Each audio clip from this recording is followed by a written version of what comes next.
Neste momento, vamos abordar o assunto das 7 igrejas. Já vimos que devemos ler este tema de forma histórica e contínua. Bem-aventurado o que lê e ouve as palavras desta profecia e guardam as coisas que nela estão escritas, porque o tempo está próximo. Apocalipse 1:3. Em cada período da história há um tempo presente. O tempo está próximo e, com certeza, particularmente para a nossa época. Eu fui arrebatado no Espírito do Senhor. Eu ouvi por trás de mim uma grande voz, como de trombeta, e vimos o grande Epanados, o paralelismo de Apocalipse 1, que nos diz que Jesus é o centro de todo o livro e de toda a Bíblia, que Ele é o grande Eu Sou. Vimos como no livro de Gênesis o homem perdeu acesso à árvore da vida, a morte passou a existir, ele passou a trabalhar, ele perdeu o domínio, ficou nu e foi separado de Deus. E vimos no primeiro capítulo como ele iria chegar a uma restauração que viria para lhe outorgar o acesso à árvore da vida, a vitória sobre a morte, o maná escondido, Jesus, que acabaria com essa fome espiritual para sempre, e o domínio se estabeleceria, roupas brancas e não mais separação de Deus. E então tivemos uma pequena introdução às 7 igrejas. Em Apocalipse 1, verso 11, as 7 igrejas são nomeadas: Éfeso, Esmirna, Pérgamo, Tiatira, Sardes, Filadélfia e Laodiceia. E eu disse que cada uma delas tem um significado bem particular. Vamos percorrer esses 7 períodos de tempo, tais como são descritos no livro do Apocalipse e apresentados por ele, aquele que caminha por entre os 7 castiçais de ouro. Portanto, temos um período de tempo no ministério de Cristo, quando ele está dentro do santuário, oficiando no lugar santo. Não vamos então falar de escatologia, dos eventos que se sucedem perto do final da história, mas temos que seguir um percurso através da história, porque ele está no meio dos 7 castiçais como o Filho do Homem. E agora também vimos no primeiro capítulo, brevemente, que as 7 igrejas representam a antiga rota postal. Começando com Éfeso, seguia-se Esmirna, Pérgamo, Tiatira, Sardes, Filadélfia e Laodiceia. Não é surpreendente que esta sequência seja a que está aqui mencionada. Deus é verdadeiramente espantoso.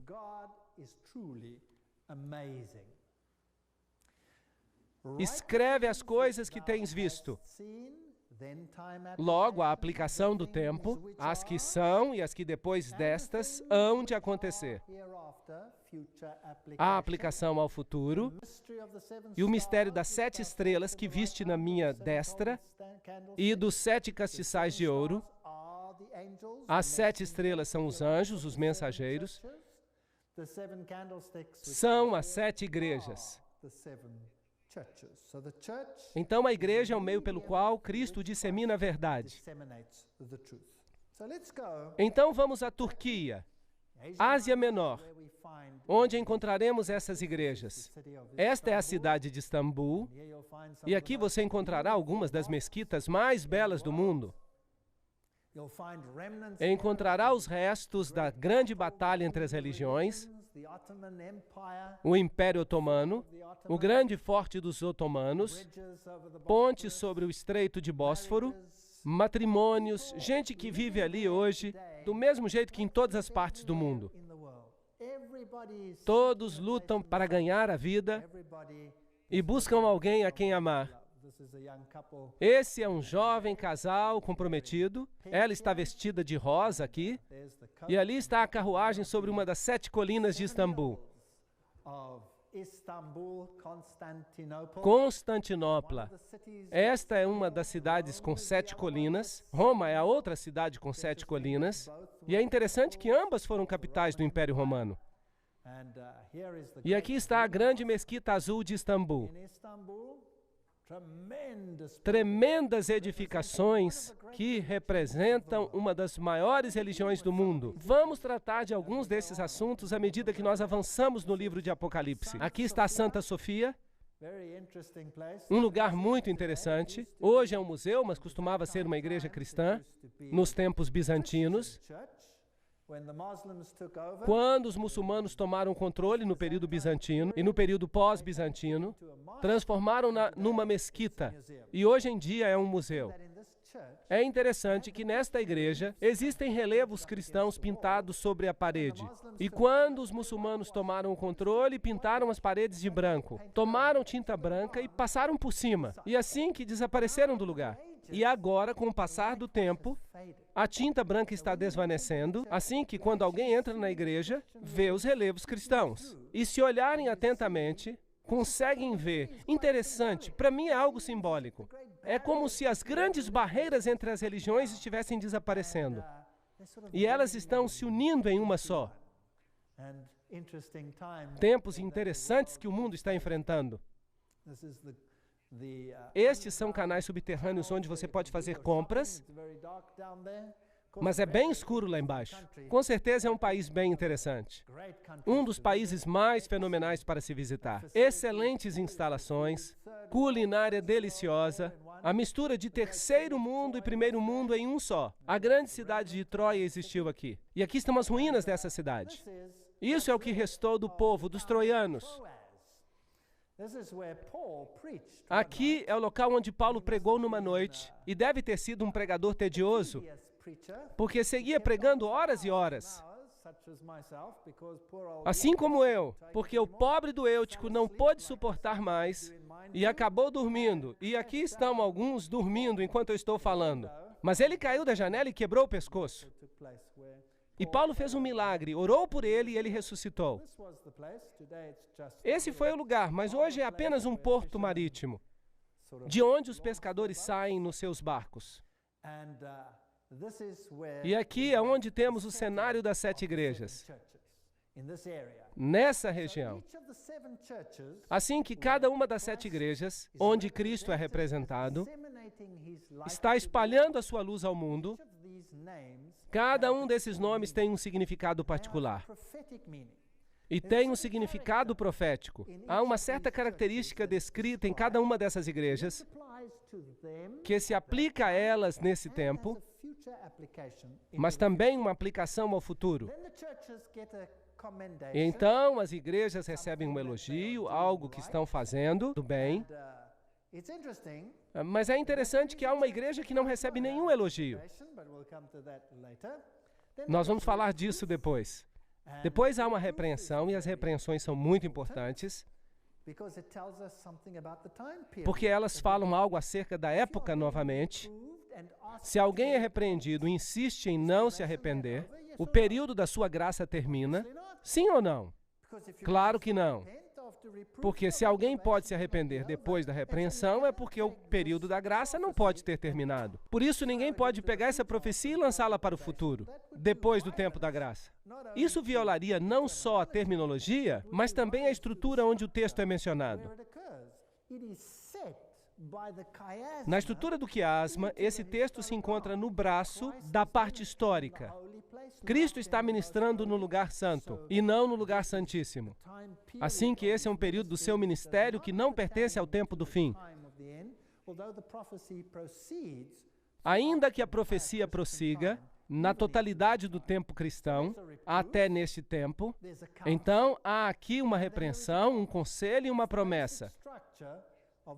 Esta é a estrutura básica de cada uma das cartas às 7 igrejas. Agora, o primeiro é o povo de Éfeso. Era um povo muito próspero. Hoje, estas são as ruínas de Éfeso. Esta é a grande rua dos Curetes. Por aqui, Paulo deve ter caminhado quando ministrou neste lugar. E o nome Éfeso significa desejado. Assim que é uma condição desejável aquela na qual ela está, essa igreja tinha algo a seu favor. E se é a primeira época, porque lembrem-se, está escrito que é o que há de vir, que é a história da época presente de então, seguindo até o fim do tempo. Porque é assim que Deus trabalha. Ele se preocupa com cada geração. Então, Éfeso deve ter sido o primeiro período do cristianismo, e se estudarmos os eventos, podemos colocar ali um tempo arbitrário, provavelmente cerca do ano 100 depois de Cristo, e podemos aprender algo acerca do que é e sobre o que era, enquanto aplicamos essas qualidades da igreja à história também. Bem, em Éfeso estava a sede de Diana, e Diana era a mãe dos deuses. E é aqui que Paulo teve aquela grande discussão sobre o tema, no qual ele disse que Jesus é o único caminho. E então houve um grande tumulto, porque eles disseram, não, ele está menosprezando Diana, a nossa deusa. E queriam fazer justiça com as próprias mãos. Assim que ela era mãe dos deuses, e havia um templo de Diana que foi construído em 480 a.C. E é interessante que o concílio cristão, o concílio de Éfeso, se deu nessa mesma cidade de Éfeso, e ali o título de Mãe de Deus foi dado a Maria. Portanto, há correlações interessantes com a sede da Mãe dos Deuses, e também aqui nessa cidade foi dado um título a Maria. Assim que este é um contexto para essa igreja. Vamos ler a carta à igreja, Apocalipse 2, verso 1 ao 3. Escrevo ao anjo da igreja que está em Éfeso, e diz aquele que tem na sua destra 7 estrelas, que anda no meio dos 7 castiçais de ouro. Já falamos sobre este texto. Eu conheço as tuas obras e o teu trabalho, a tua paciência, e que não podes suportar os maus. Este é o elogio. Assim que Jesus está lhes dizendo, eu sei o que você está fazendo, e eu me alegro com o que você está fazendo, porque você sabe distinguir entre o bem e o mal. E puseste à prova aqueles que dizem ser apóstolos. Assim que ainda neste tempo, já havia alguns que estavam tentando enganar, sim ou não? Mas eles foram provados, e foi o parâmetro que ajudou a distinguir se estavam do lado do bem ou do mal, certo? Deve ter sido a palavra de Deus. E puseste à prova aqueles que dizem ser apóstolos e não são. Assim que havia enganadores e mentirosos na igreja primitiva, como existem hoje. Qual é o parâmetro para se encontrarem os mentirosos? Os sentimentos? Ou deve haver algo mais objetivo para distinguir? Certo que deve haver algo mais objetivo. É a palavra de Deus. E sofreste e tens paciência e trabalhaste pelo meu nome. Este é um bom elogio para a igreja de Éfeso. Ainda tinham a sua integridade, mas há uma repreensão. Tenho, porém, contra ti que deixaste o primeiro amor. Assim que esta primeira chama que a igreja tinha, essa chama que alguém sente quando se converte e sai pregando a mensagem, ela havia se perdido um pouco. Lembra-te, pois, de onde caíste e arrepende-te. Dá uma volta e pratica as primeiras obras. Então haviam chegado a um estado de autocomplacência até certo ponto, mas eles sabiam distinguir o correto do incorreto. E isso era bom, eles trabalhavam para Deus. Isso era bom, mas esse primeiro entusiasmo havia diminuído um pouco. Brevemente a ti virei e tirarei do seu lugar o teu castiçal, se não te arrependeres. De modo que houve um período de tempo em que a igreja não viveu de acordo com a verdade que possuía. E o que Deus queria fazer? Tomar o seu castiçal e dá-lo a outra. Um ponto muito importante. Portanto, ainda nesta época, estamos tratando do fato de que se alguém não estivesse vivendo de acordo com a luz que tinha, Deus eventualmente tomaria sua luz e a daria a outro para que prosseguisse e a levasse. Tem, porém, isto, que odeias, isso é estranho. Deus não gosta de algo e recomenda que eles odeiem algo aqui. Que odeias as obras dos nicolaítas, as quais eu também odeio. Ah, Lembrem-se, este é um ponto muito importante. Deus odeia os feitos, mas Ele não odeia as pessoas. Não. Deus amou o mundo de tal maneira que deu o seu Filho unigênito para que todo aquele que nele crê não pereça, mas tenha a vida eterna.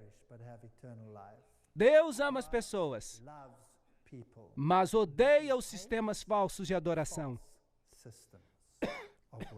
Será que conseguimos entender claramente este ponto hoje? Porque vamos falar de certos assuntos bem importantes. E eu não quero que tenham a impressão de que eu estou falando contra as pessoas. Estou falando acerca de sistemas. Entendemos isso? Se o sistema não ensina a verdade, ele propaga coisas erradas. Então, Deus odeia esses sistemas. Sim ou não? Sim. Ele ama a verdade e odeia o erro. Ele ama todas as pessoas apesar dos seus erros, das suas falhas. Ainda que antes que soubéssemos que ele existia, ele estava disposto a morrer por nós. Não nos esqueçamos disso. Assim que eles têm algo a seu favor, e é que odeiam as obras dos nicolaítas, as quais Deus também odeia. Então, a igreja primitiva tinha o discernimento de odiar os nicolaítas. Quem eram eles? Nicolaítas. Eles eram um grupo que ensinava, uma seita gnóstica, que ensinava que a lei de Deus não se aplicava ao homem carnal, porque o homem era carne e espírito. Portanto, aquilo que o homem fizesse na sua carne não se aplicava à sua espiritualidade. É uma forma comum de se pensar hoje também. De modo que o que os nicolaítas ensinavam nesse tempo, também o ensinam hoje. O culto a Nicolau era a Poseidon, o deus do mar. Os nicolaítas...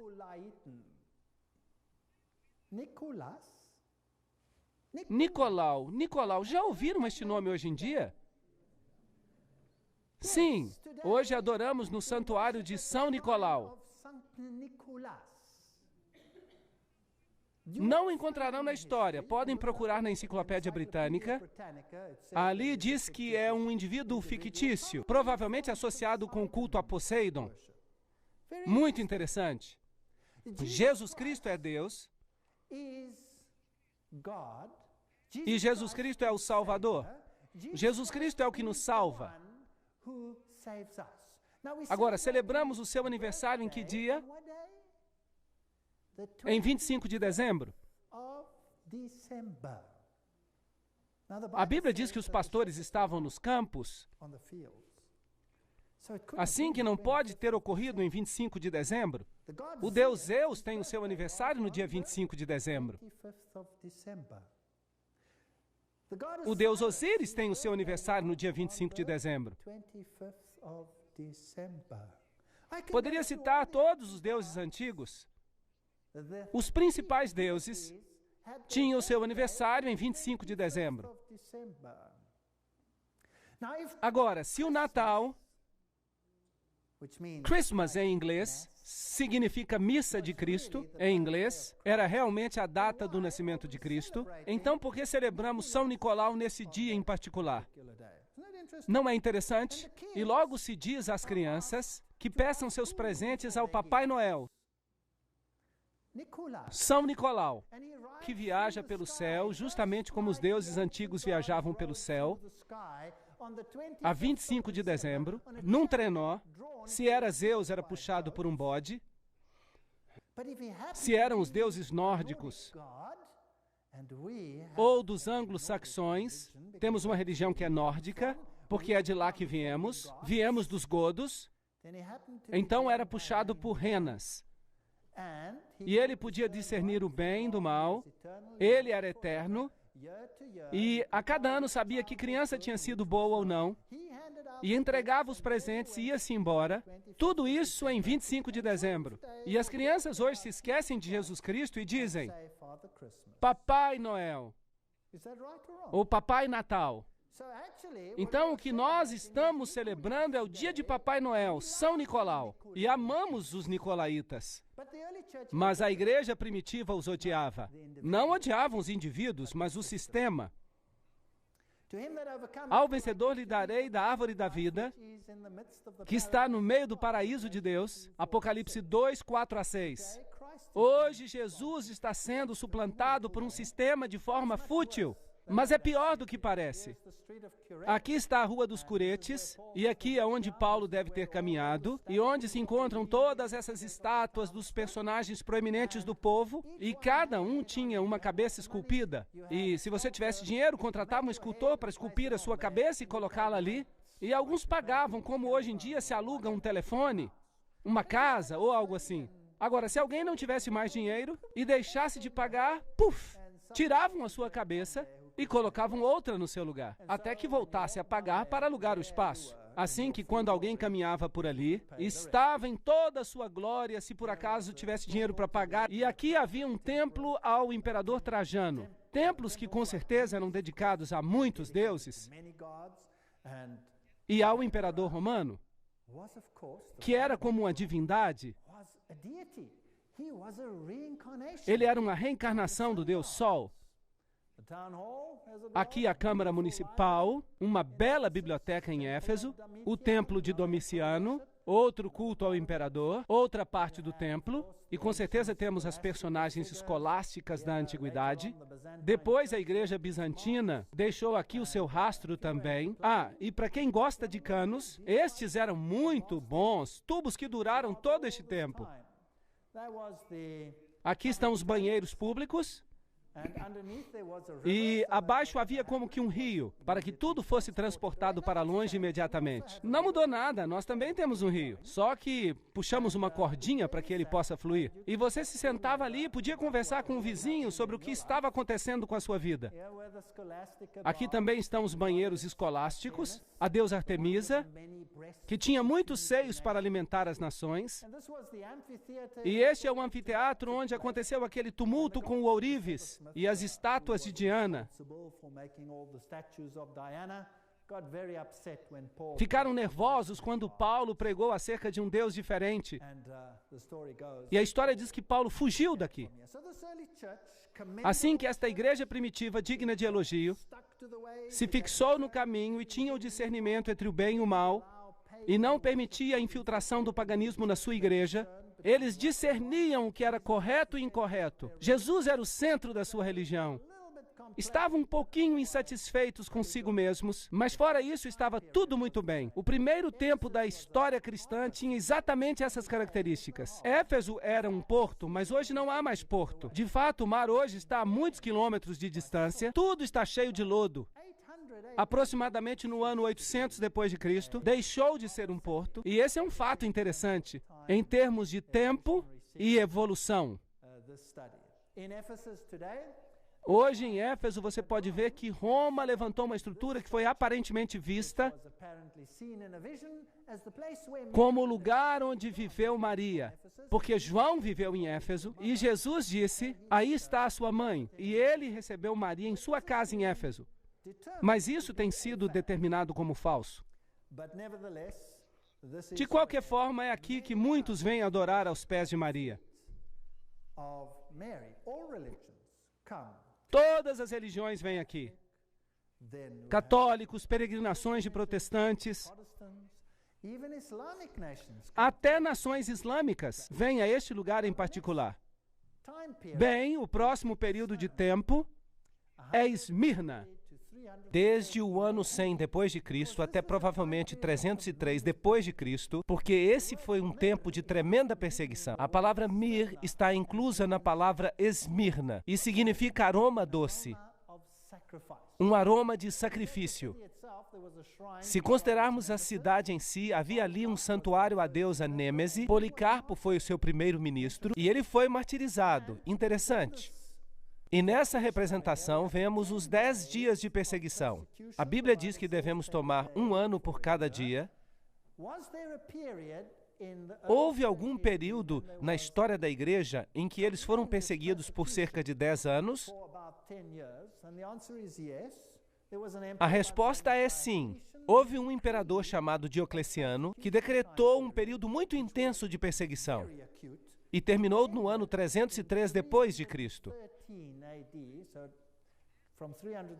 Ou seja, desde o ano 303 até o ano 313, quando Constantino revestiu o seu paganismo de cristianismo, e o cristianismo se tornou a religião oficial do império.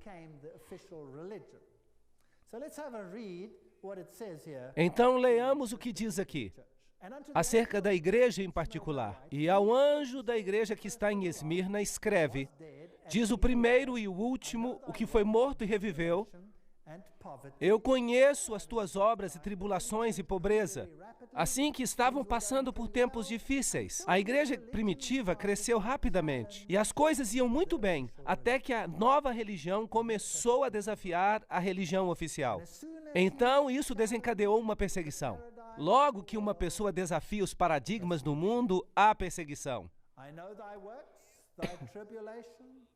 Eu conheço as tuas obras e tribulação e pobreza, mas tu és rico, e a blasfêmia dos que se dizem judeus, ou seja, cristãos da igreja primitiva, porque eles usavam as palavras judeu e cristão intercambiadamente, mas não são e são a sinagoga de Satanás, de tal maneira que há duas igrejas neste mundo, aqueles que representam a Deus e a seu Filho, e aqueles que representam um outro poder. Então, esta igreja recebe um elogio aqui. E não há repreensão. Nenhuma, em absoluto. Nada temas das coisas que hás de padecer. Eis que o diabo lançará alguns de vós na prisão, para que sejais tentados, e tereis uma tribulação de 10 dias. Aí temos um período de tempo mencionado de maneira particular, a perseguição de Diocleciano, que tomou lugar durante este período. Ser fiel até a morte e dar-te-ei a coroa da vida.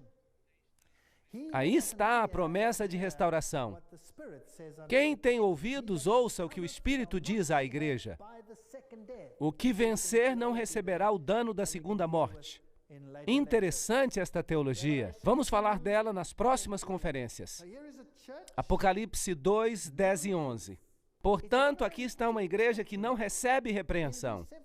Só há elogios. Isto é desejável.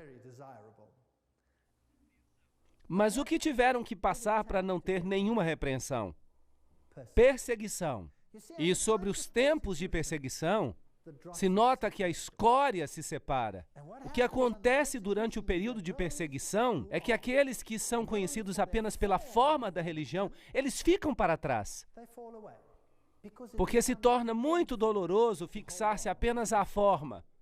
Então eles se dão por vencidos. Portanto, se em verdade querem manter-se firmes durante o período de perseguição, mais vale que estejam bem fundamentados na rocha, mais vale que saibam aquilo no que acreditam. E é por isso que o livro de Apocalipse é muito importante, porque nos avisa que virá um tempo de angústia o qual nunca houve.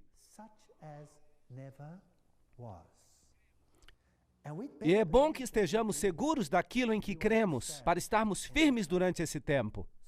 Então, será que houve essa perseguição? Será que alguma vez existiu esse Diocleciano? Bem, eu vou levar vocês de volta à cidade das Palmas, Palmira, com esta grande rua de colunas romanas, como vimos na conferência anterior. E aqui estão as pilastras do templo de Bel, ao fundo, e esses grandiosos arcos. E enquanto você percorre a cidade, você chega a esse letreiro que diz Acampamento de Diocleciano. Interessante. Portanto, esse imperador tinha o seu acampamento e os seus soldados aqui, de onde ele dirigiu a sua perseguição à igreja primitiva. Muito interessante. Essa perseguição purificou a igreja de todos aqueles que se apegaram ao pão e ao peixe. Mas aqueles que se fixaram à rocha, eles foram elogiados. De modo que este era o grande acampamento de Diocleciano, e a Esmirna moderna se chama Esmir, uma cidade bastante moderna. Isso é tudo o que ficou da Esmirna antiga. Não é muito, mas há uma história muito interessante, de um tempo interessante. Aqui estão jovens se divertindo em Esmirna, como em qualquer outra parte do mundo. Sabem, eu acho que Deus os ama e ficaria contente, como Ele gostaria que eu e você tivéssemos conhecimento completo da verdade. Mas se uma pessoa tem a verdade e a defende, isso é o que pode acontecer. Perseguição. Este é o Coliseu onde foram perseguidos, onde Nero queimava os cristãos. Ele usava umas tochas humanas e as dava aos leões para comerem. Grande sofrimento e morte ocorreram aqui enquanto as pessoas eram aniquiladas por causa do ódio entre as religiões. Agora, estamos numa época muito interessante da história. Hoje em dia, a tensão entre as religiões está muito elevada. Vocês já notaram isso? Quem sabe a solução para o problema, que parece tão lógica, não é sermos tão fanáticos. É que é tão doloroso ser fanático. Por que não chegar a um acordo para que todos possamos nos dar bem, hein? É verdade, não teríamos nenhum problema com as centenas de religiões do mundo. Mas então há a perseguição e ela nos leva a destruir todos aqueles que pensam de um modo diferente daquilo que nós cremos. E aí começa um problema. Mas o que aconteceria se finalmente nos uníssemos? E se fingíssemos que servimos ao mesmo Deus? Então teríamos paz, paz definitiva. Será que sim? A paz se encontra em chegar a um acordo, sim ou não? Bem, esse é o problema que a igreja primitiva descobriu. Então chegou a perseguição e foram purificados. Então, quando é que Satanás não pôde destruir a igreja com a perseguição?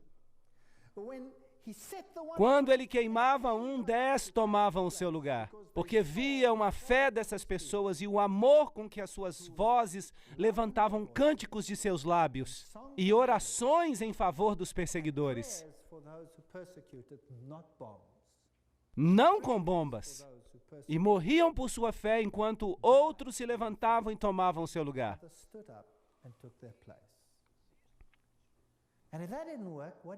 E se isso não funcionou, o que o diabo tentou a seguir?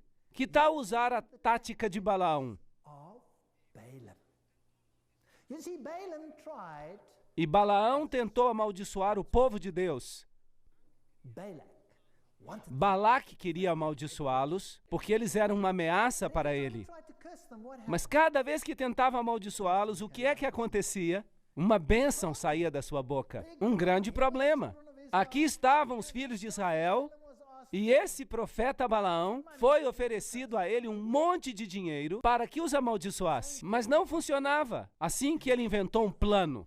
Ele disse, sabe uma coisa? Se conseguirmos que eles pequem contra Deus, então a proteção de Deus lhes será retirada, e aí sim os teremos nas nossas mãos. Então vamos tentar fazê-los pecar. Já sei o que faremos. Vamos realizar um festival, vamos ter uma grande festa, uma festa fantástica, com música estupenda, e vamos adorar a outros deuses. E belas mulheres. Podemos colocar minissaia só por uma noite e mostrar as pernas, e foi isso que fizeram.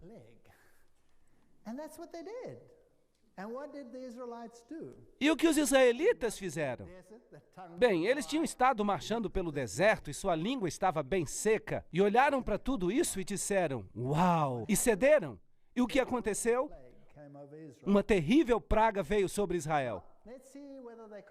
Vamos ver nesse caso se eles cederam. Pérgamo significa elevação. Elevar. Elevar o quê?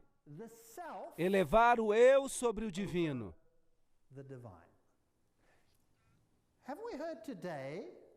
Vocês estão ouvindo falar sobre isso? Essa história de elevar o eu quando ligamos a televisão? Não estamos ouvindo que temos que encontrar a força dentro de nós mesmos? Temos que nos transformar a nós mesmos? E que você tem que fazer tudo por si mesmo. Que essa é a nova forma de salvação. Pérgamos, elevar os caminhos do homem acima dos caminhos de Deus. É isso que se chama idolatria. De maneira que, na capital romana da província da Ásia, havia um templo a Zeus, Júpiter, também a Esculápio, o deus serpente, uma serpente que instruía os homens, uma serpente enrolada num poste. Será que temos esse símbolo hoje? Sim, o mundo da medicina o usa. O procônsul de Pérgamo tinha uma espada de 2 gumes. E é muito interessante que essa cidade era o bastão do clero. O sacerdócio babilônio é que a Babilônia foi conquistada pela Medopérsia e eles tomaram controle da região babilônica. Mas os sacerdotes se rebelaram contra a Medopérsia. E então o clero foi expulso e se estabeleceu aqui nesta cidade. Assim que aqui estava o clero babilônico oficial, com suas antigas raízes. Interessante. Tomaram as pedras de paládio, as vestiduras, as quais eram as vestiduras de Dagon. Tinha um manto de peixe e tinha uma mitra relacionada com o peixe, com a forma de uma boca aberta sobre a cabeça. Muito interessante, porque eles representavam a Dagon, o deus dos peixes. E ele era chamado de Pontifex Maximus, a ponte entre o céu e a terra. De modo que você era salvo pela mediação da igreja, em vez da mediação de Cristo.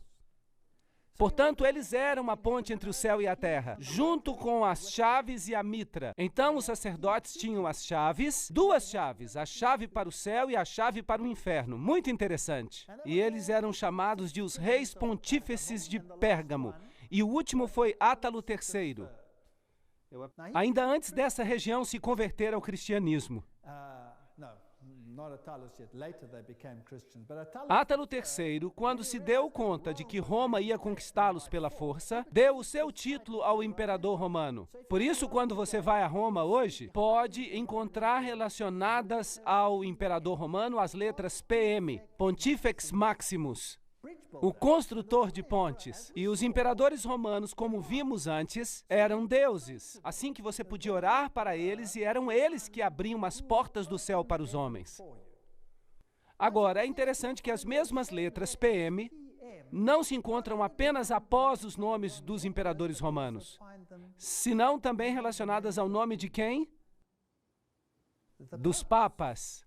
Se encontram as letras PM, Pontifex Maximus, então esse título se atribuiu através da história aos imperadores romanos e finalmente aos pontífices de Roma, que, por acaso, também têm 2 chaves. As chaves que se referem a quem? De Pedro, e que tem também as mesmas vestes, com a mitra, que representa a Dagon. Como foi que tudo isso chegou à igreja cristã? Agora, em 378 depois de Cristo, o imperador cristão Graciano recusou o título. Portanto, aqui estavam os imperadores romanos e, de repente, um diz: não, eu não quero esse título. E então ficou sem dono, até que Damaso se tornou bispo de Roma, e foi assim que o título chegou a ser parte integral do pontificado romano. Então, hoje ainda existe esse título. Mas o que foi que aconteceu aqui a Pérgamo? Bem, foi aqui que chegou o comprometimento, a mescla. Em Pérgamo temos um grande altar de pedra, e o qual era com certeza um altar aos deuses, dedicado a todos os deuses do panteão. Uma batalha tremenda está representada nele, entre as forças do bem e do mal. Apocalipse 2, 12 e 14 diz: ao anjo que está em Pérgamo escreve, isso diz aquele que tem a espada aguda de 2 fios. Jesus está falando acerca da palavra de Deus, e aqui vemos um outro que também tem uma espada, mas ele é um mediador terrestre. Eu conheço as tuas obras e sei onde habitas. Lembrem-se que ele está falando à sua igreja. E eles viviam onde? Onde está o trono de Satanás. De maneira que esse sacerdote, que supostamente é outro, Babel, portal para Deus, é uma abominação de Satanás. É a sede de Satanás, que é onde está o trono de Satanás. E retens o meu nome. Ou seja, que essa igreja estava firmada na verdade, apesar dessas circunstâncias, e não negaste a minha fé ainda nos dias de Antipas. Um nome muito interessante. Minha fiel testemunha, o qual foi morto entre vós, onde Satanás habita. É a segunda vez que isso é mencionado aqui. Então aqui vemos alguém que preferiu morrer a negar a sua fé. E ele se chama Antipas. Bem, agora Antipas poderia ser, alguns dizem, um personagem histórico. Este ou aquele, um pastor dessa igreja, que foi fiel nesse tempo. Mas a palavra Antipas também significa antipontífice. Assim que o nome poderia ter um sentido espiritual. E significava esse indivíduo que dizia ser capaz de mediar entre Deus e o homem, de modo que a mediação havia se deslocado de Deus e de Cristo para o homem. E isso era um problema. E o povo foi elogiado por ser Antipas. Mas umas poucas coisas tenho contra ti. Aqui está a repreensão, porque tens aí os que seguem a doutrina de Balaão. Aqui está, que ensinava Balaque a lançar tropeços diante dos filhos de Israel, para que comessem dos sacrifícios da idolatria e se prostituíssem. Assim que algo havia estado escondido dentro da igreja, porque há alguns que seguem a doutrina de Balaão. Já falamos da doutrina de Balaão. Qual era? Condescendência, mesclar, fazer com que pecassem, instá-los a quebrar a lei de Deus. E assim os teremos sob controle. Assim temos um comprometimento no qual uma doutrina está sendo ensinada, ensinando às pessoas o caminho equivocado e começam a servir a outros deuses. E é isso justamente o que vai acontecer com a igreja cristã. Deus nos adverte aqui. Tenham cuidado. O comprometimento, as concessões ocorrerão. Isso por causa de Constantino. Constantino diz, vamos acabar com os conflitos. Casemos as igrejas. E acaba-se o conflito entre o paganismo e o cristianismo. Por isso emitiu um medalhão no qual, de um lado, há os servos de Jesus Cristo e do outro lado, as divindades pagãs. Mas ele tinha um problema. Ele tinha um problema. Sabem qual era? A palavra de Deus. Constantino tinha um problema com a palavra de Deus, porque ela é como uma espada de dois gumes. E então o que ele fez?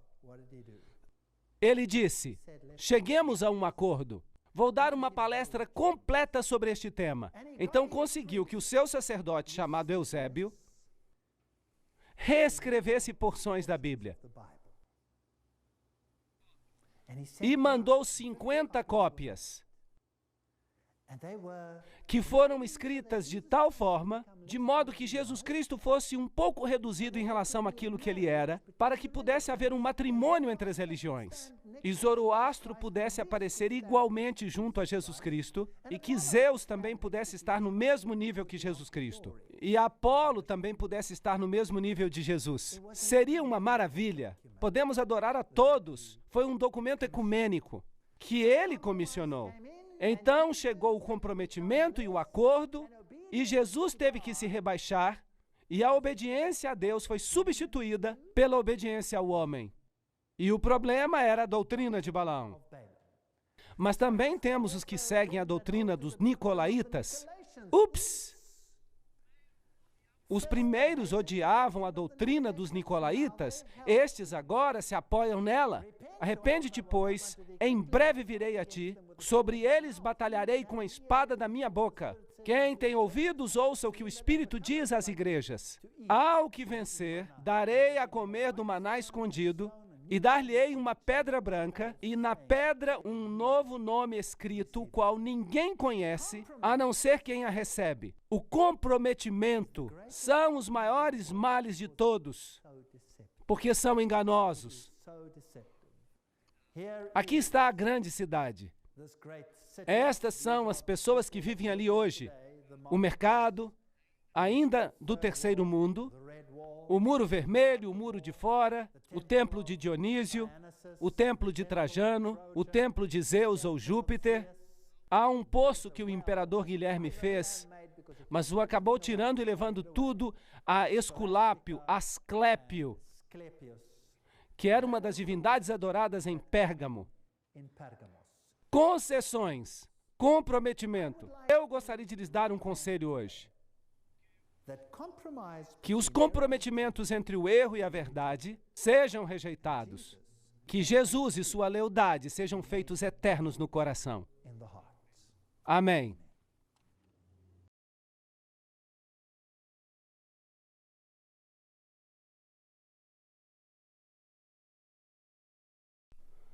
Na sessão passada, chegamos até Pérgamo,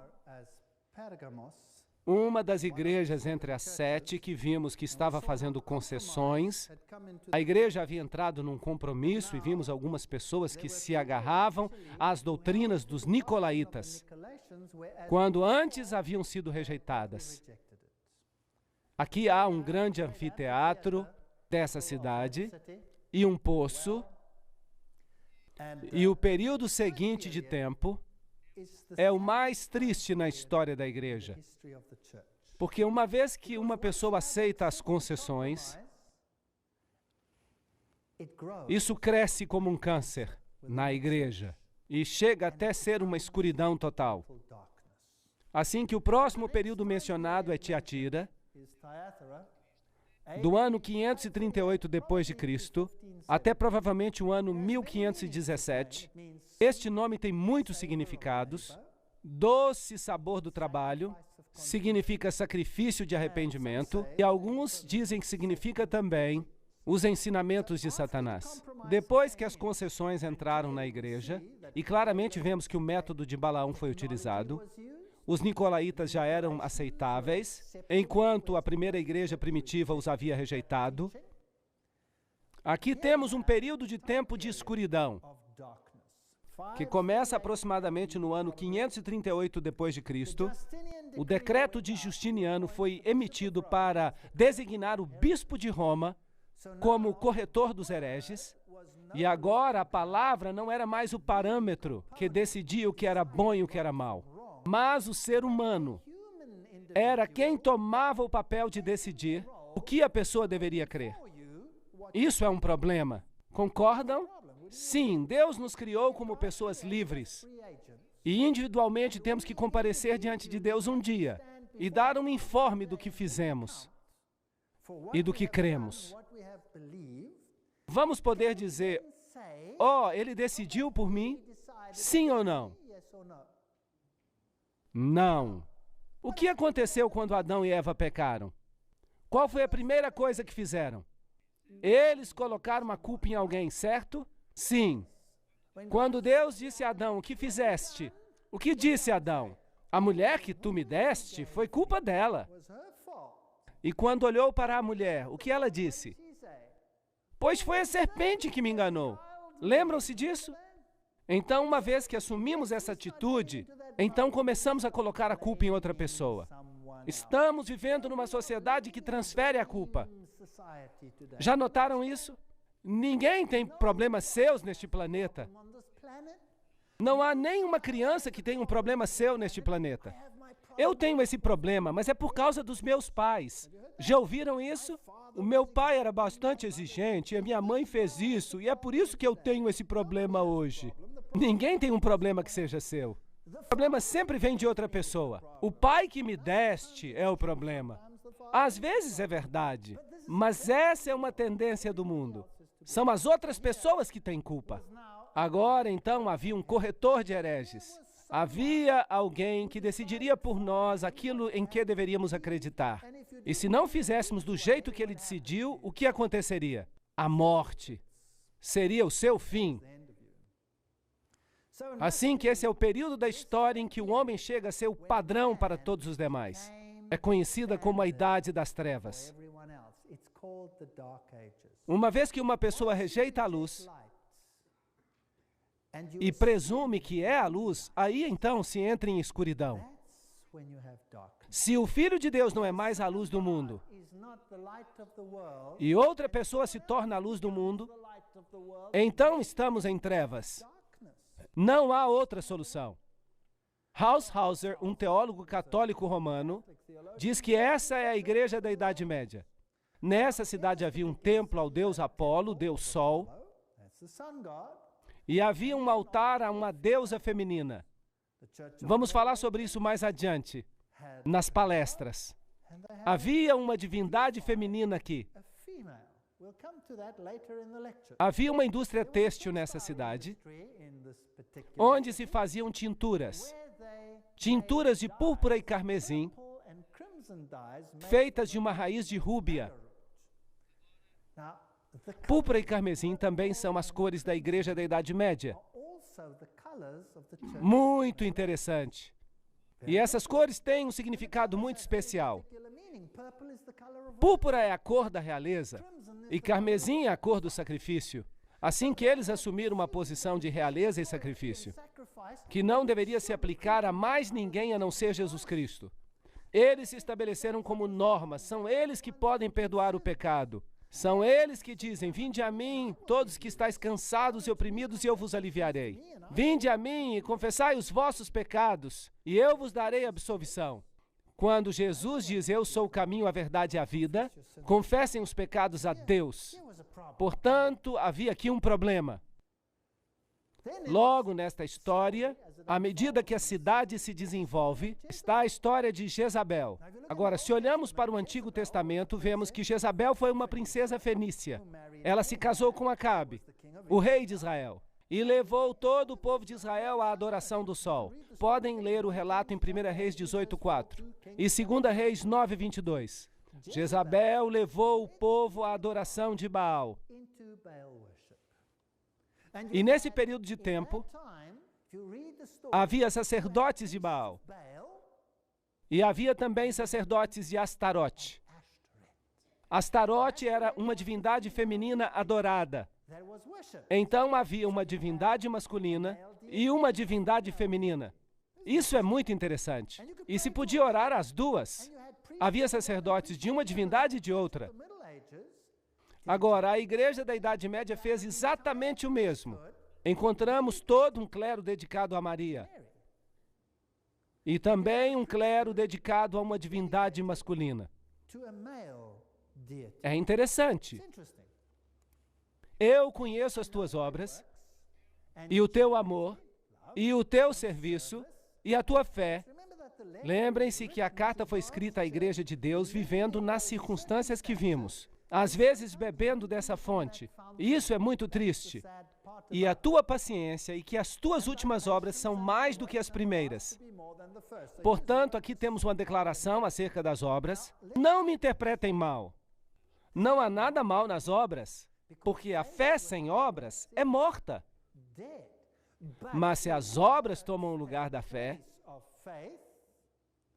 então a fé também está morta. Entendem? De modo que havia aqui uma igreja que havia transferido a ênfase da fé para as obras.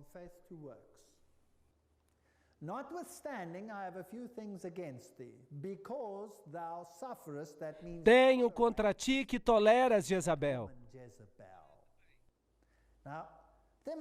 Bem, pode ter existido aqui uma Jezabel literal. Alguns dizem que sim e que havia durante este tempo uma mulher que controlava a indústria têxtil e que fazia roupas tingidas de púrpura e carmesim, mas é óbvio que a Bíblia usa algo literal que existia nessa época e o aplica para o futuro e aplica a toda esta grande apostasia que sucedeu quando Acabe era rei de Israel e se casou com Jezabel. Em outras palavras, entrou em uma relação com o paganismo. Ficou claro? E aqui está este rei que se casa com o paganismo, assim que a Igreja de Deus estava aceitando o paganismo e estava mesclada com a sua essência. Então eles suportam e toleram essa mulher, Jezabel, que se chama de profetisa, e cabe esclarecer que profetizar significa pregar e também significa transmitir visões, e você tem que tirar do contexto qual dos significados está sendo usado aqui. Obviamente aqui se refere à pregação. ensinar e enganar os meus servos para que se prostituam e sejam infiéis a Deus e sirvam outros deuses. E comam dos sacrifícios da idolatria. Uau! Está bem específico. A idolatria. E comer e beber passa a ser uma parte da idolatria. Seria bom esclarecer que Deus sempre advertiu seu povo a não comer comida sacrificada a ídolos. E aqui se menciona uma forma de idolatria específica. É importante ver que as divindades pagãs, Baco, Zeus, Júpiter, Osíris, a quem se rendia culto, isso era feito com biscoitinhos redondos, pães, que simbolizavam os corpos, como se fossem corpos literais. Foi durante essa época que isso entrou no sistema da igreja, será? Sim, claro. E dei-lhe tempo para que se arrependesse da sua prostituição, e não se arrependeu. Eu lhe dei tempo, muito tempo para se arrepender. Mas o triste é que não se arrependeu. Eis que a porei numa cama, e sobre os que adulteram com ela virá grande tribulação, se não se arrependerem de suas obras. Mas não se arrependeram. Assim que esse sistema não mudará. Vai continuar a ser assim. Então Deus terá que tomar essa luz e dá-la a outra pessoa. Porque esse sistema não vai se arrepender. É um sistema problemático. E ferirei de morte os seus filhos, então os filhos sairão para fora desse sistema. E eles serão tão apóstatas como ela foi. E todas as igrejas saberão que eu sou aquele que sonda os rins e os corações. E darei a cada um de acordo com as suas obras. Portanto, se o seu critério são as obras, eu vou julgar você de acordo com as obras. E se leva as pessoas à idolatria, eu vou julgar você por isso. E aos restantes que estão em Tiatira, a todos quantos não têm essa doutrina, ou seja, nem todos seguiram esse caminho, chegou a haver uma grande divisão na igreja. E não reconheceram, como dizem, as profundezas de Satanás. Está aqui uma terminologia muito interessante. Conhecer as profundidades de Satanás significa que uma pessoa deve ter sido iniciada nos segredos do ocultismo. Não é assim? Há pessoas hoje que afirmam conhecer as profundidades do ocultismo. E teremos que reconhecer onde estão localizadas as profundidades do ocultismo hoje em dia. E vamos fazer isso nas próximas palestras, sem dúvida. Mas aqui está localizada em que igreja? Na igreja da Idade Média. Conhece as profundidades de Satanás. Uau! Isso dá medo. Vamos ter que examinar esse assunto. Outra carga não vos porei. Assim que há pessoas que resistem a se comprometer com essa condescendência e rejeitam esse ensinamento interno, esse ocultismo. Mas o que tendes, retende-o até que eu venha. Esta é a primeira referência à vinda de Cristo. Portanto, é óbvio que estamos avançando no período de tempo. Desde um tempo em que a igreja sabia qual era a verdade, depois começou a ficar muito satisfeita consigo mesma e passou por um período em que houve uma grande perseguição e foi purificada, Esmirna, e então entra num período de concessões, quando a verdade começa a se misturar com o erro. É um período em que o homem se postula a si mesmo como padrão para decidir o certo e o errado. E então subverte a religião e substitui a palavra. E logo entramos no ocultismo puro. Retende-o até que eu venha. E ao que vencer e guardar as minhas obras até o fim, eu lhe darei poder sobre as nações. Bem, aqui está o pilar de Justiniano. Aí está. Este aqui. Comemora o decreto pelo qual o homem agora pode decidir quem está certo e quem está errado. E tem o direito de castigar mesmo com a morte. Esses pilares são descendentes dos pilares egípcios. São símbolos fálicos de Osíris. Isto é o paganismo. Vão encontrá-lo especialmente em Roma, com certeza. No centro do Vaticano, há um tremendo pilar de Tutmós III, o próprio faraó do Êxodo. A coroa tríplice, que é da Medo-Pérsia, e que representa, em realidade, o Deus da terra, do céu e do mundo dos mortos. Uau! Isto é impressionante? Ser coroado com uma coroa que te faz rei do céu, da terra e do mundo dos mortos, tomando o lugar de outra pessoa. Bem, obviamente precisamos de algum reavivamento. A igreja da Idade Média se converteu em escuridão e chegou a ser conhecida como a Idade das Trevas. Então, o período seguinte é Sardes, que abarca desde o ano 1517 a 1798 e significa renovação. Falaremos com mais detalhes depois sobre as datas e vamos agora esclarecer por que este período é importante. Renovação significa o quê? Literalmente significa uma reforma. É incrível que Deus coloque as coisas nesta ordem. A cidade era impenetrável, mas foi tomada 2 vezes sem resistência. Uma vez por Ciro, rei da Medo-Pérsia, e Antíoco, o rei grego. Antíoco Grande. Leiamos acerca desse período de reforma. Apocalipse 3, versículo 1. E ao anjo da igreja de Sardes escreve: isso diz o que tem os 7 Espíritos de Deus e as 7 estrelas, os mestres que estão nas suas mãos. Conheço as tuas obras, que tens nome de que vive, mas estás morto. Uau! Aqui houve uma renovação, havia uma nova vida na igreja, algo havia sido descoberto, a idolatria havia sido deixada de lado e havia vida. Mas essa vida não era suficientemente completa. Por isso ela é considerada morta. Conheço as tuas obras, que tens nome de que está vivo, mas estás morto. Este é um testemunho terrível. Estava por vir vida e havia coisas que precisavam ser restauradas. Com a morte, agora precisavam ser restauradas para a vida. Estavam prontas para morrer. Doutrinas, ensinamentos. Porque não achei as tuas obras perfeitas diante de Deus. Completas, portanto. E então é óbvio que a reforma, embora tenha dado nova vida e alento à doutrina de Cristo, não produziu obras perfeitas. Não estava completa. Faltava algo. E é muito interessante que no Concílio de Trento se discutiu um assunto importantíssimo.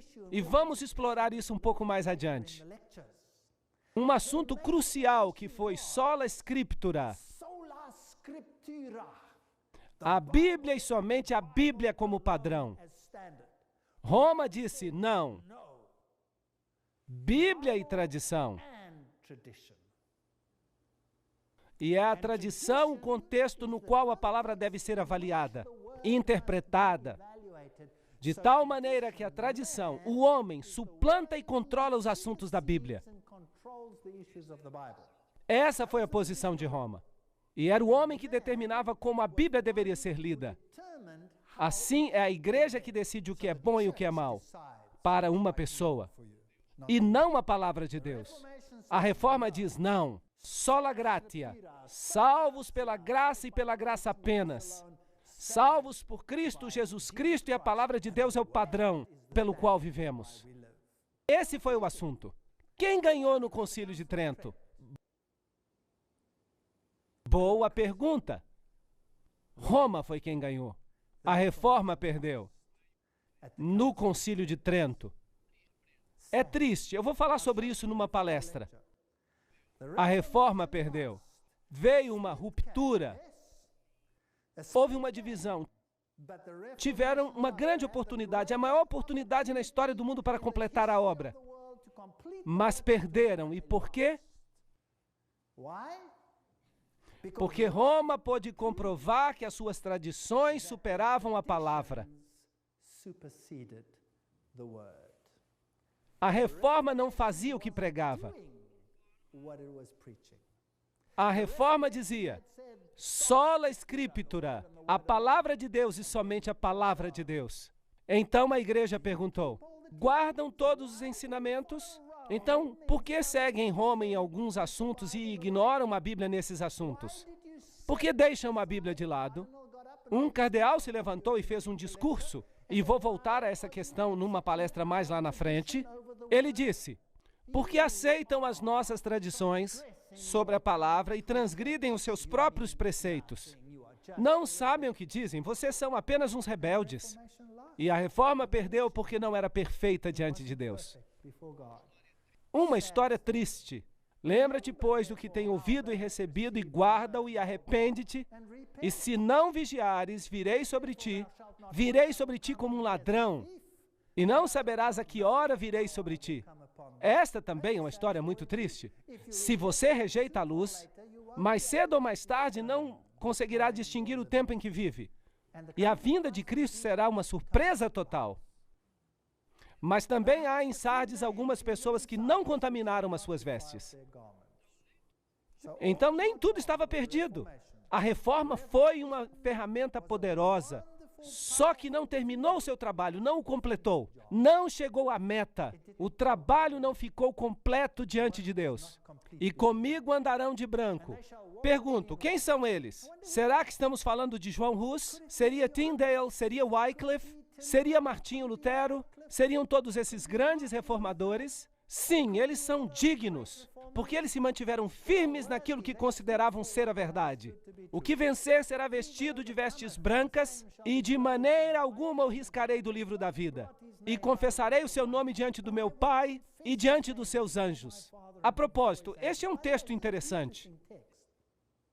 Não diz aí, escreverei o seu nome no livro da vida. Diz, não riscarei o seu nome do livro da vida. Incrível! O que isso quer dizer acerca de Deus? Quantas pessoas Deus quer salvar? A todos! Sabiam que todos que nascem desde o princípio estão escritos no livro da vida? E é a decisão de cada um se o seu nome vai permanecer ali ou não. Uma história triste. Esta é Sardes, como ela parecia. Isso é tudo que sobrou. Aqui está uma mulher muçulmana que nos acompanhou nesse tour. É uma história maravilhosa porque ela aceitou o cristianismo e teve que fugir para salvar a sua vida. Aqui está uma igreja bizantina, coberta. Agora há uma fazenda. Aqui, esta é uma velha sinagoga que foi aberta e limpa. Aqui é provavelmente onde Paulo ensinou. Quem sabe Paulo esteve nesta sinagoga em Sardes? Quem sabe? Se vemos exemplo da história, esta é a cidade de Praga. Hoje é uma cidade bastante industrial, mas a cidade antiga era belíssima. Uma das cidades mais lindas e mais bem preservadas da Europa antiga. Mas muito, muito impressionante. É aqui que João Hus pregava. Há uma estátua em sua homenagem, em frente desses velhos edifícios. Aqui está uma canção que ele costumava cantar. Eles costumavam cantar. Eu não vou ler agora porque está em tcheco. Mas essa canção fala contra o rei de Babilônia. Uau! Ele pregava contra o rei de Babilônia. Porque via que ele estava tomando o lugar de Jesus Cristo. E Hus foi declarado herege. E acabou sendo sentenciado à morte, na estaca. Mas também tens em Sardes algumas pessoas que não contaminaram as suas vestes. E comigo andarão de branco, porquanto são dignas disso. Aqui está a velha ponte sobre o rio em Praga.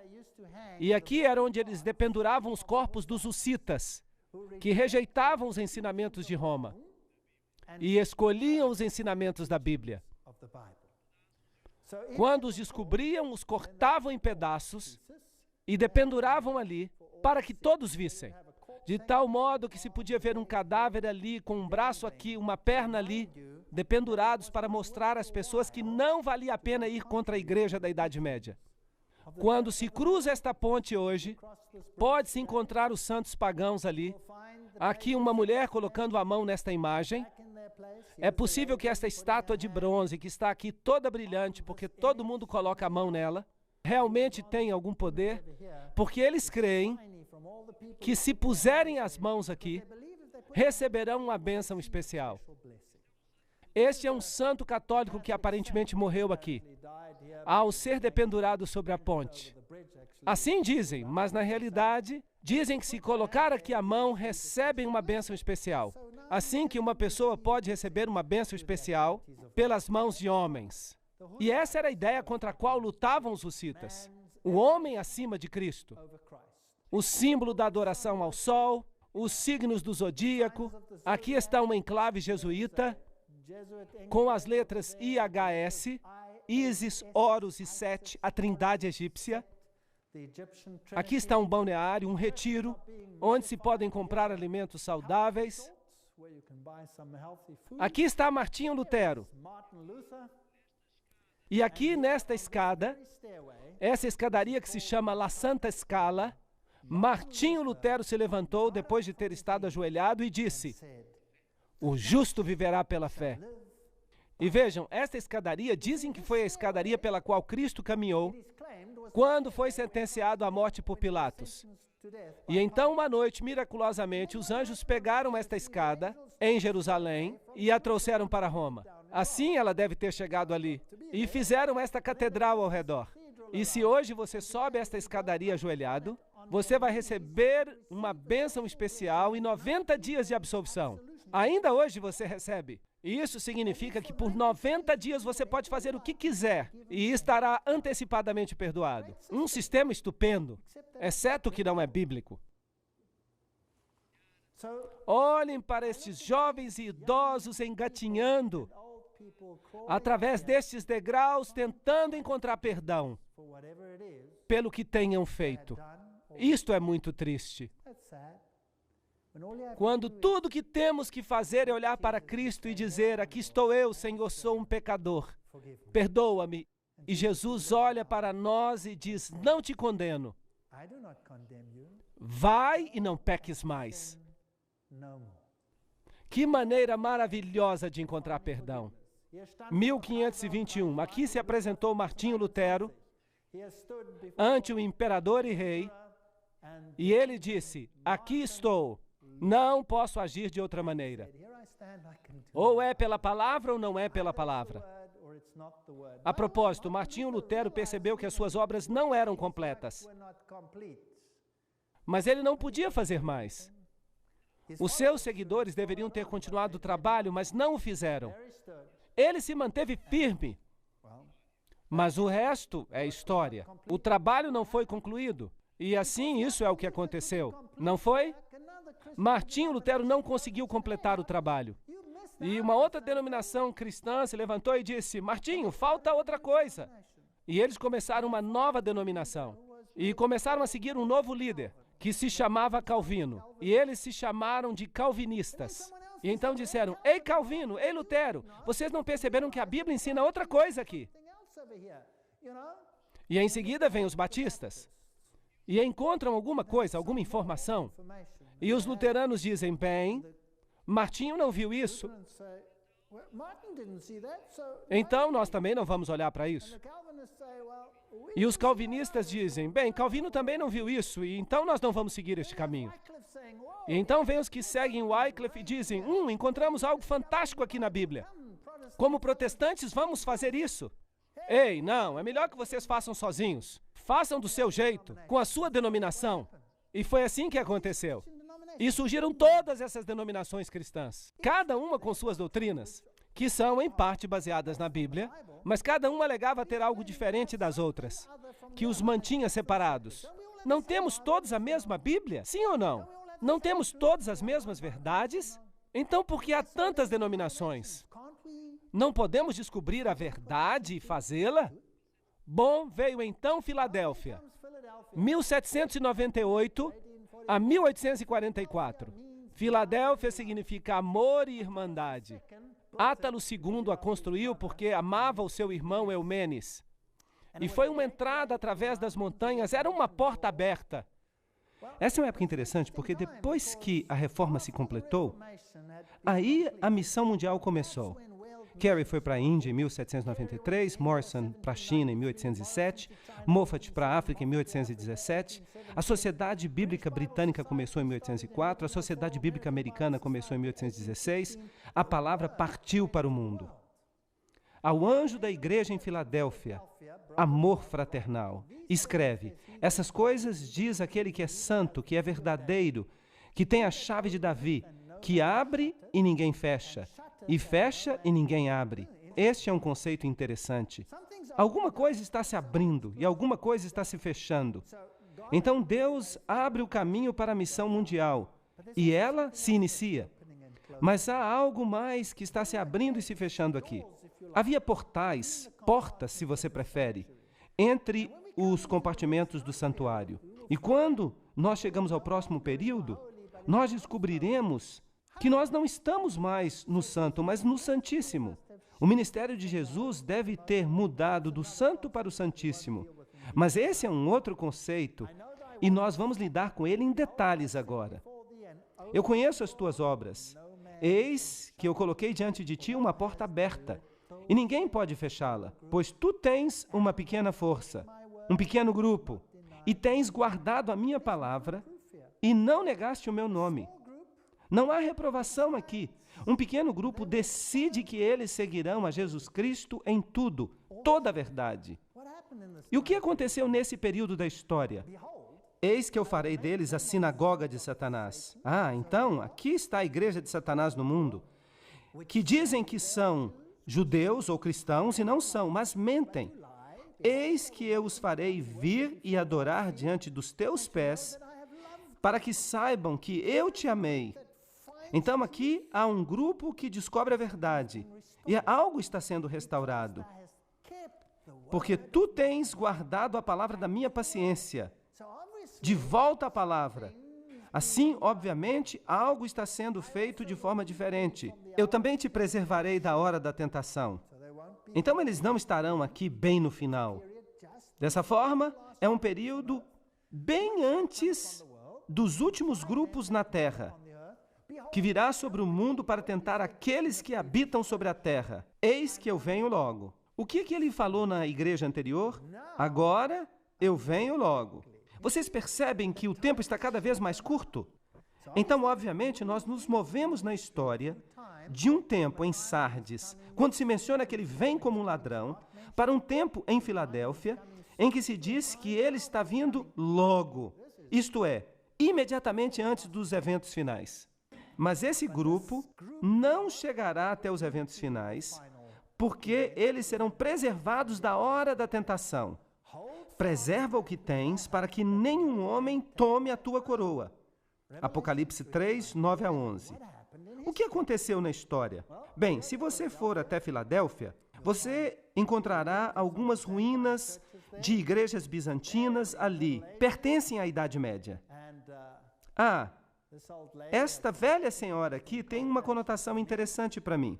Ela me ensinou uma lição interessante. Ela deu um grande abraço e um beijo numa outra senhora que estava muito triste, que tinha sido marginalizada por outra pessoa. E ela me olhou reprovadoramente. E eu sempre me lembro daquele olhar porque ele me ensinou algo.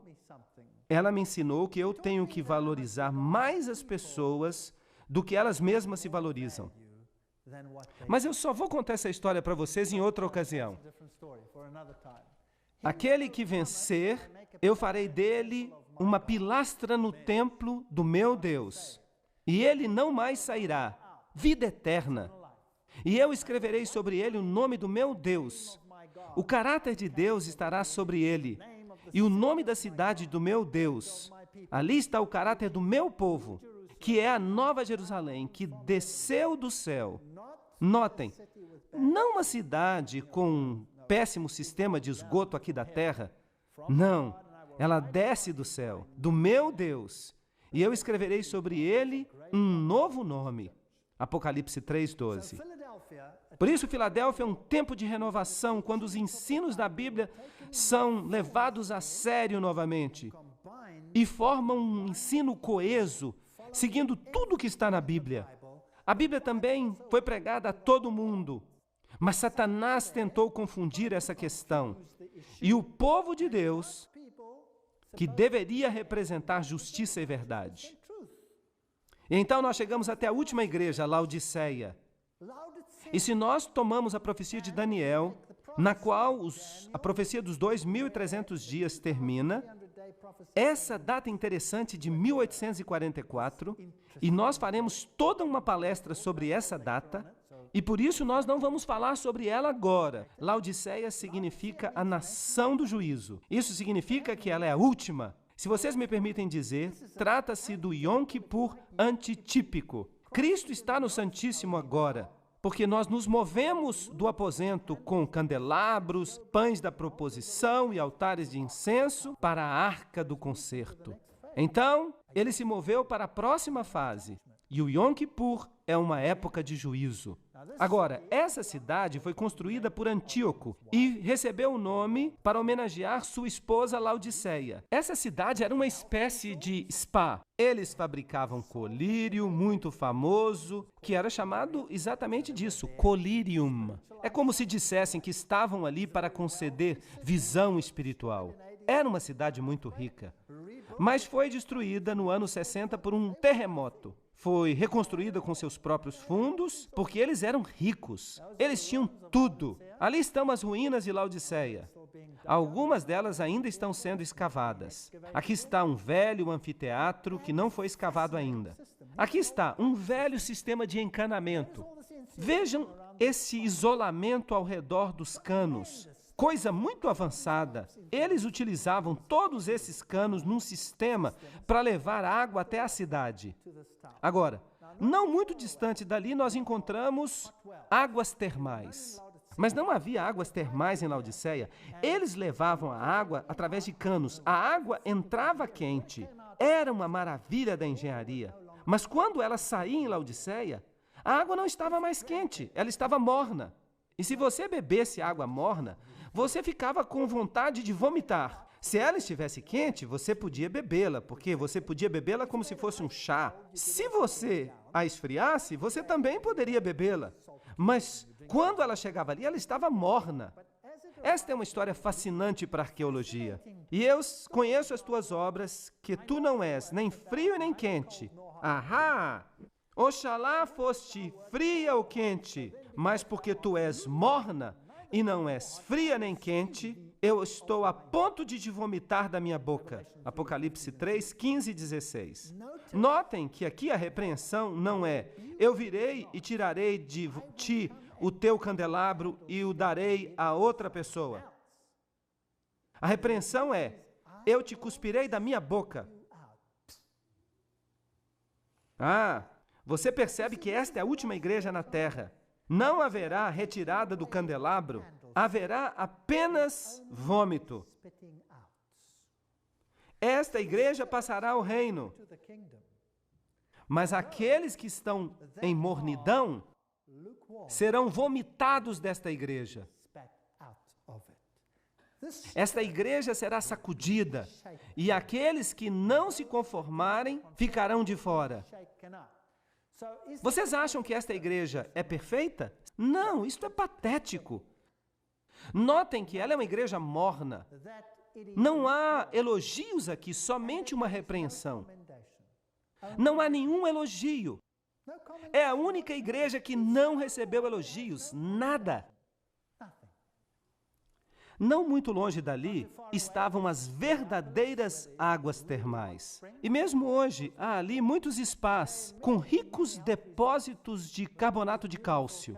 E essas pequenas poças de água quente, elas se encontram em toda parte. É um lugar muito bonito. Eles ainda fazem ali alimentos saudáveis. Há anfiteatros. Vejam este camelo. Eu acho que ele precisa ir ao dentista. E porque tu dizes, sou rico e abastado e de nada necessito, e não sabes que tu és miserável, pobre e cego e nu? Uau, esta igreja está encrencada.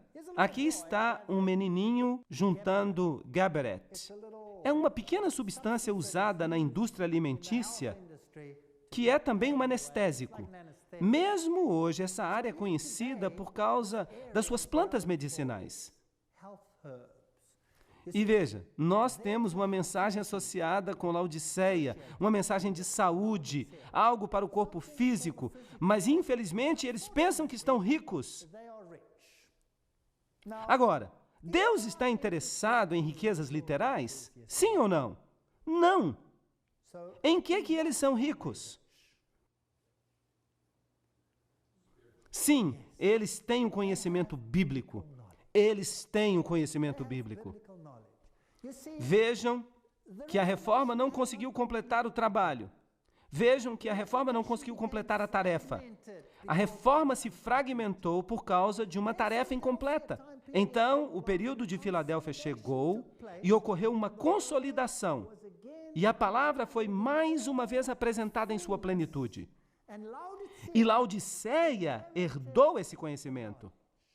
Aqui estavam eles. Eles tinham o conhecimento. E o que eles fizeram com ele? Eles sentaram em cima do conhecimento. E o que eles fazem então? Eles ficam ricos e abastados e não têm necessidade de nada. Eles começam a brincar de igreja. A igreja deveria ser a luz do mundo. Mas essas pessoas brincam de igreja.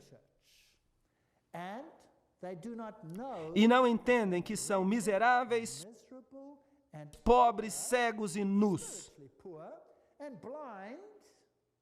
São cegos, não têm discernimento. Eles estão vazios de Cristo.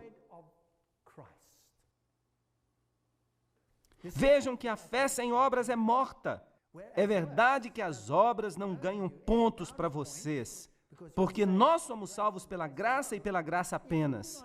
Mas, no entanto, se você não partilha essa graça, então há algum problema com você.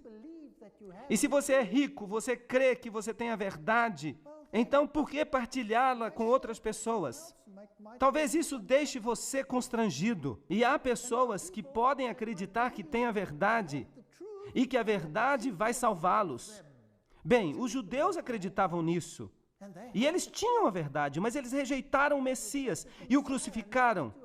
Eles não fizeram isso? Então, ter a verdade não salva você. Ter Jesus Cristo salva você. E se você tem Jesus Cristo, você vai sair e você não vai condenar aqueles que não conhecem a verdade. Você amará aqueles que não conhecem a verdade e você tentará ganhá-los para a verdade. Porque Jesus morreu por você e por mim, quando nós ainda éramos pecadores. Certo ou errado? E vai ser desse jeito. E eu quero lhes dizer algo. Ninguém, e eu vou dizer isso com toda dureza, ninguém é salvo por uma compreensão correta de qualquer doutrina. Vocês entenderam isso? Se vocês têm o conhecimento perfeito de como ser salvos, será que isso é suficiente para salvá-los? Não! Se você ficar ocioso com esse conhecimento, se você pensar que é rico e abastado, então você não será salvo. Apliquem esse conhecimento ao coração, façam de Jesus o centro, o alfa e o ômega de sua vida. Esse é o conhecimento que salva com as obras. Mas se vocês ficarem ociosos, isso não vai salvar vocês. Se vocês se tornarem ricos e abastados e ficarem discutindo picuinhas, pequenos detalhes, dizendo, eu tenho um conhecimento perfeito desta doutrina e, portanto, eu estou certo e você está errado, e você está perdido e eu estou salvo. Esta igreja tem uma compreensão tão plena que ela tem tempo para debater todos os detalhes e fica como um cachorro correndo atrás do próprio rabo, em círculos, sem chegar a lugar algum. Esta igreja é miserável. Então, se você está procurando a igreja perfeita para o tempo do fim, você não a encontrará. Tem que procurar uma igreja que é miserável, pobre, cega e nua. Então você vai encontrá-la. Como isso é possível? Eu te aconselho a comprar de mim ouro provado no fogo, para que tu fiques rica, e vestes brancas, para que te possas vestir. Então, como você fica rico? E como você consegue as roupas da justiça? E como você cobre a vergonha da sua nudez? E como você consegue discernimento espiritual e colírio para que você possa ver? Aqueles a quem amo, eu repreendo e castigo. Sede zelosos, portanto, e arrependei-vos. Então, se vocês querem fazer o que é certo, Deus vai colocar vocês no fogo da aflição. E eu tenho más notícias. Qualquer um que descobre esta verdade fica quente.